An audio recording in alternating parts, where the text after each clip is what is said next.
L'objectif de plein emploi semble de plus en plus difficile à atteindre avec la dégradation de la conjoncture économique. Le gouvernement cherche par tous les moyens à montrer qu'il continue à réformer. Après Bruno Le Maire, c'est Olivier Dussopt qui est par exemple revenu à la charge sur l'idée de réduire les délais de recours en cas de licenciement.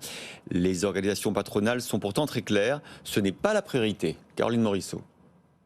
C'est à croire que le gouvernement est à court d'idées pour faire baisser le chômage, ironise un haut responsable patronal. S'il veut réduire les délais de recours en cas de licenciement, qu'il le fasse, mais ce n'est vraiment pas la principale préoccupation des entreprises, explique cette même source. Les délais de recours ont déjà été considérablement réduits ces dernières années. On est passé de 30 à 5 ans en 2008, puis à 2 ans en 2013 et enfin à 1 an en 2017. À ce moment-là déjà, le gouvernement voulait ramener ce délai à 6 mois, mais cela avait fait hurler les syndicats.